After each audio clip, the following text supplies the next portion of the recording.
એક ભાઈ, એક બહેન અને એક નાનકડી ભૂલથી તૂટતો રાખડીનો સંબંધ.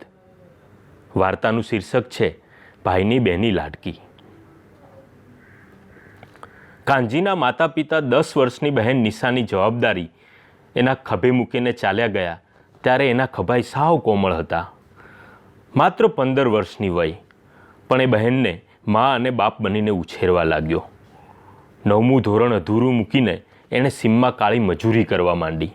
નિશાને એ નેનકી કહેતો અને બાપ અને ભાઈનો બેવડો પ્રેમ વહાવતા ભાઈને નિશા બાપુભાઈ કહેતી. નિશાળેથી આવીને નેનકી સીમમાં જતી. એનો બાપુભાઈ એને તણખલું ઊંચકવા ન દેતો.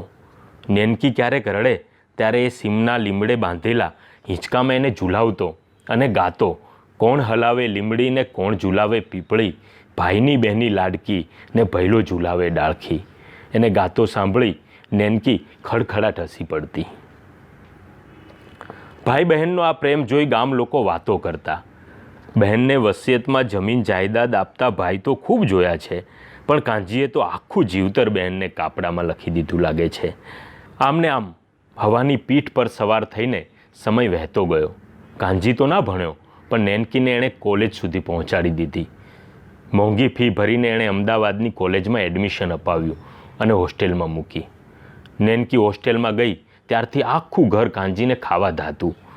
લીમડાના ઝાડે બાંધેલો ખાલીખમ હિંચકો જોઈ એ એકલો ને એકલો ગાતો, લીલી લીલી મારી લીમડી હેઠે બેનીબા ઝોલા ખાય, હિંચકો બેનનો નાનો એવો આમ ઝૂલણીઓ જાય, કોયલને મોરલા બોલે, બેનીનો હિંચકો ડોલે. અને એ ગાતા ગાતા રડી પડતો. શ્રાવણ મહિનાની પૂનમ હતી. નેનકી કોલેજથી એના બાપુભાઈને રાખડી બાંધવા આવી હતી. કાનજી એને સીમમાં લઈ ગયો. હિંચકે બેસાડી અને હિંચકી. નેનકી હસી પડતા બોલી, એ બાપુભાઈ, હવે તો હું મોટી થઈ ગઈ છું. મારા માટે તો તું નેનકી જ છે હો, બાપુભાઈ બોલ્યા અને એના માથે પ્રેમથી હાથ ફેરવ્યો. નેનકીએ હસતા હસતા એના કાંડે રાખડી બાંધી. કાનજી એને સરસ મજાની ભેટ આપી અને એની સામે જોયું. નેનકીની નજર નીચી હતી.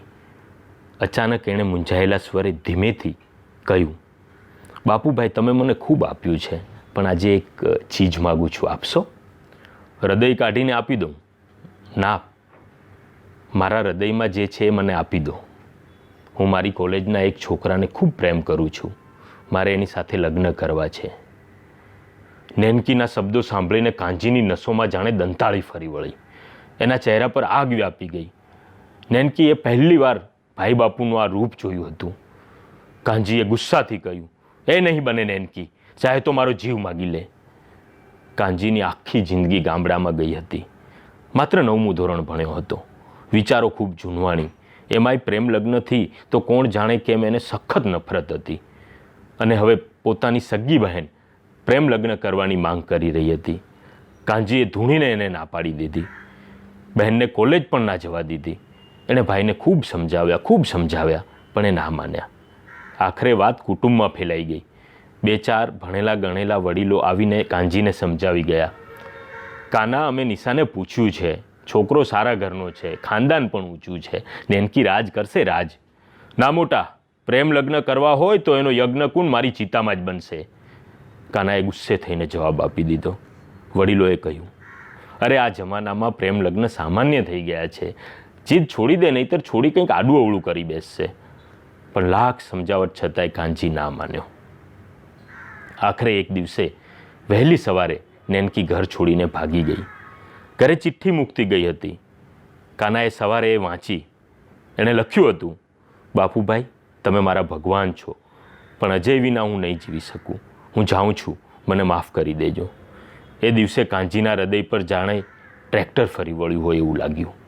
એ 2 દિવસ સુધી ભૂખ્યો અને તરસ્યો સીમમાં બેસી રહ્યો. લીમડે બાંધેલો ખાલીખમ હિંચકો નેનકીની બેવફાઈમાં ઝૂલતો ઝૂલતો હતો અને કાનજી રડતો હતો. આમ ને આમ દુઃખમાં, વિરહમાં 1 વર્ષ પસાર થઈ ગયું.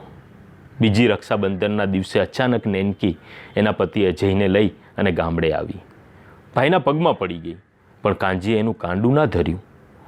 નેનકી, તું મારા માટે મરી ગઈ છો. તે રાખડીના બદલામાં કાંડું કાપી લીધું હોત ને તો ચાલત, પણ તું મારો અહમ, મારો વિશ્વાસ, મારી ઇજ્જત બધું જ વાઢીને ચાલી ગઈ.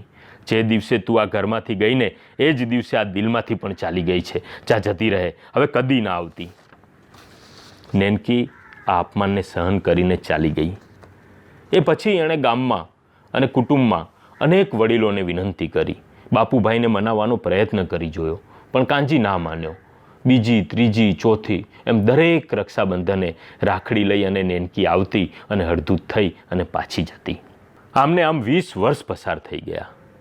સતત 20 વર્ષથી નેનકી અને એનો પતિ રક્ષાબંધને કાનજીને રાખડી બાંધવા આવતા, પણ કાનજી એને અપનાવતો નહીં. લોકોએ હવે તો નેનકીને કહેતા, એ નેનકી એ જળ છે, જળ, એકદમ જૂનવાણી, એ તને નહીં અપનાવે. પ્રેમ કરવાની આટલી મોટી સજા ના હોય બેન, બંધ કર એને મનાવવાનું, આવવાનું બંધ કર હવે. 20 વર્ષના તપમાં તો ભગવાન જેવો ભગવાને માની જાય. પણ નેનકીને એના ભાઈ પર ગુસ્સો ના આવતો, આવું કહેનારા લોકો પર ગુસ્સો આવતો. એ એમને ઝાટકી નાખતી. ખબરદાર જો મારા ભાઈ વિશે કંઈ કહ્યું છે તો એ મારો ભગવાન છે. આ પ્રેમ કરવાની સજા નથી, આ તો મારી ભૂલની સજા છે. જેણે મને જીવ જેમ ચાહી એને મૂકીને હું ચાલી જાઉં તો એને ખોટું તો લાગે જ ને. હજુ તો 20 વર્ષ થયા છે. હું 20 જન્મો સુધી ભાઈની માફી માગ્યા કરીશ, રક્ષાબંધને રાખડી લઈને આવ્યા કરીશ. નેનકી આવું કહેતી અને બધાની જીભ સિવાઈ જતી. પણ 21મા વર્ષે કંઈક જુદું જ બન્યું. નેનકી રાખડી બાંધવા ના આવી. કાનજી ભલે એની પાસે રાખડી નહોતો બંધાવતો, પણ આ વખતે ના આવી એટલે એના હૃદયમાં ખટક્યું તો ખરું. અઠવાડિયા પછી એક ભાઈ ખબર લાવ્યો, કાનજીભાઈ, નેનકી બહુ બીમાર છે, કોઈ મોટી તકલીફ છે, 1 મહિનાથી દાખલ છે. હા, કાનજીએ માત્ર એટલું જ બોલ્યો અને ચૂપ થઈ ગયો. આવનારે ફરી કહ્યું, કાનજીભાઈ બહુ થયું, હવે બેનની ખબર કાઢી આવો, બહુ દુઃખી છે. ફરીવાર કાનજી ચૂપ જ રહ્યો. નિશાની એક કિડની ફેલ થઈ ગઈ હતી. એનો પતિ અજય અને પરિવારજનો 1 વર્ષથી કિડની માટે પ્રયત્ન કરી રહ્યા હતા, પણ ક્યાંય મેળ નહોતો પડતો. બીમારીને 1 વર્ષ થવા આવ્યું. નેનકીની હાલત ખૂબ ખરાબ હતી. 1-2 મહિનાથી દવાખાનામાં દાખલ હતી. હજુ ભાઈ એની ખબર કાઢવા નહોતો આવ્યો. ઈશ્વરની કૃપાથી કિડની હોસ્પિટલના મુખ્ય ડૉક્ટર વિનાયક પટેલ નિશાના ગામની પાસેના જ હતા. પરિચિત હતા એટલે કિડનીની વ્યવસ્થા કરી આપી. નિશાનું ઓપરેશન થઈ ગયું. 1 મહિનાના બેડ રેસ્ટ પછી એ સાજી પણ થઈ ગઈ. પણ ભાઈ હજુ પણ ખબર કાઢવા નહોતો આવ્યો. નવી રક્ષાબંધન આવી. રક્ષાબંધનને 1 જ દિવસની વાર હતી. નિશાએ પતિ અજયને કહ્યું, અજય, આપણે બાપુભાઈને રાખડી બાંધવા જવું છે. હો. અજય તાડુક્યો, ગાંડી થઈ ગઈ છે તું. 20 વર્ષથી તે આ પાગલપન ચલાવ્યું. તારી સાથે હુંય હળદૂત થયો, પણ મેં તને કંઈ નથી કહ્યું. પણ તું બીમાર પડી તોય એ ના આવ્યો. તું જીવે છે કે મરે છે એની એને પરવા નથી. આટલો બધો વટ હોય તો હવે સંબંધ જ નથી રાખવો, નથી જવાનું રાખડી બાંધવામાં. નેનકીએ કહ્યું, મેં ભૂલ કરી હતી એટલે બાપુભાઈ વટ રાખે એમાં કાંઈ ખોટું નથી, પણ હું એની એકની એક બહેન છું, હું તો જઈશ જ. આખરે નેનકીની જીદ આગળ અજય પણ હારી ગયો. રક્ષાબંધનનો દિવસ હતો. નાનકી ગામડે આવી, પણ ઘર બંધ હતું. કાનજી ઘરે નહોતો. પાડોશીઓને કાંઈ ખબર નહોતી. આખરે હતાશ થઈને નેનકી પાછી ફરી. રોડ પરથી પસાર થતા ગામડામાંથી નેનકીને પોતાનું ખેતર દેખાયું. ખેતરમાં કોઈ બેઠું હતું એવું લાગ્યું અને એ બાપુભાઈ જતા એવો એને ભાસ થયો. નેનકી અજયને લઈ અને તરત જ ખેતરે પહોંચી. ખેતરે જઈને જે દ્રશ્ય જોયું એ જોઈને એ આભી બની ગઈ. એક ખાટલામાં કાનજી સૂતો હતો અને બાજુમાં એમના પરિચિત ડૉક્ટર વિનાયક બેઠા હતા. નેનકીને જોઈને બંને આશ્ચર્યમાં પડી ગયા. આશ્ચર્યો અને અટકળો વચ્ચે આખરે ડૉક્ટર વિનાયકે રહસ્ય ખોલતા કહ્યું, નિશા, આમ તો આ વાત તને જણાવવાની નહોતી. ગામ લોકોને ના પાડી હતી, પણ હવે તું આવી જ ગઈ છે તો જાણી લે કે તારી કિડની તારા બાપુભાઈએ આપી છે. વાત સાંભળીને નેનકી ધ્રુસકે ને ધ્રુસકે રડી પડી અને કાનજીને વળગી પડી. મને ખબર જ હતી બાપુભાઈ, હું તમારા દિલમાંથી ક્યારેય ન નીકળું. એણે રડતા રડતા ભાઈના કાંડે રાખડી બાંધી. ઘણું જીવો મારા બાપુભાઈ, મારા મોટા ભાઈ. કાનજી બોલ્યો, નેનકી, હું જૂનવાણી છું, થોડો વટ વધારે થઈ ગયો, પણ મારી નેનકીના જીવ પર આવે ત્યારે કિડની તો શું, હું જીવ પણ આલી દઉં. હો, પણ હું તને આ જાણ કરી દુઃખી કરવા નહોતો માગતો. અને આમે 21 વર્ષની રાખડીનું ઋણ છે મારા પર. કિડની તો બહુ ઓછી પડે બેનબા. નેનકીના આંસુ નહોતા રોકાતા.